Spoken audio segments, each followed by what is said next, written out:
So some of the features, and I'm going to show you them pictures later on, which definitely makes it much easier to see what they are, is a wave cut cliff, a wave cut platform, a sea arch, and a sea stack. Here is our platform, right here, sea cut platform. Here is our arch. Okay, here is our arch.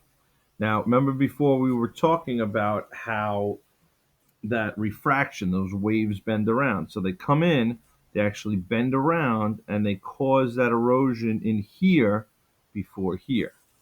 Now, what's really cool is after time goes on, time goes on, time goes on, not, it shouldn't have gone yet, this gets very weak and then falls. And then we get our C stack. So any of you are a fan of Goonies, you see those rocks all out there, they were all once attached like this.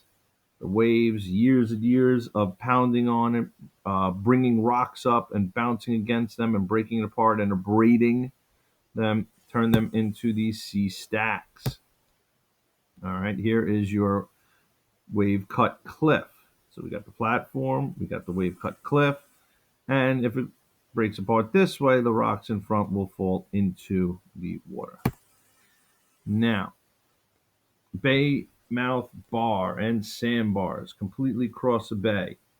Barrier islands, low ridges of sands that parallel the coast, 3 to 30 kilometers.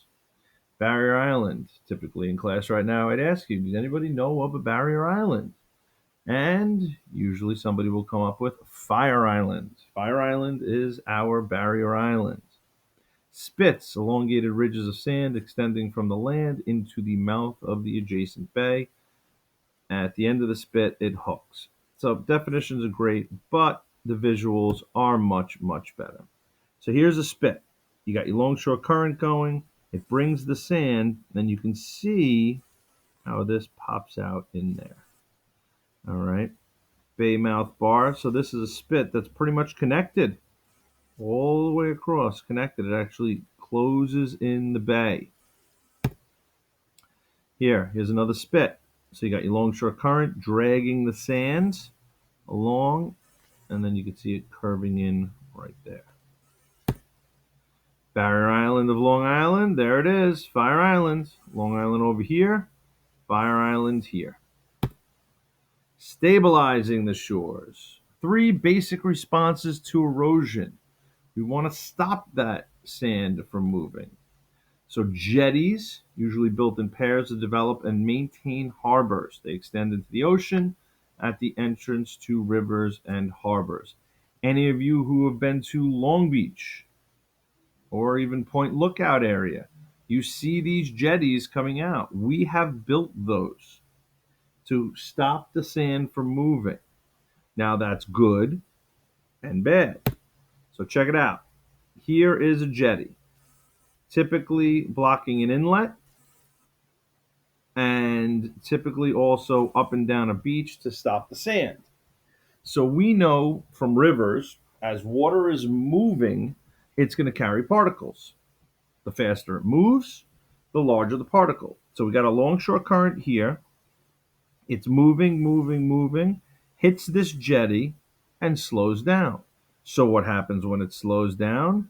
Deposition. But now look, since we have deposition over here, the longshore current is pulling the sand over here because nothing's stopping it. And it's not getting the sand from here. So where you're going to get a lot of beach buildup here, you're going to lose sand over here by erosion. Okay? You have your deposition and you have your erosion. So somebody living over here would be very unhappy. Somebody living over here is going to be very happy. All right, so you got to be careful where you set them up. But you got to keep this open. Boats got to come in and out. So it's necessary to have that jetty there. All right, and here is our wall, sea wall, it's barrier. Right here, breakwater, barrier built offshore. And that's right there. That's to protect the dock in there. We'll do this in the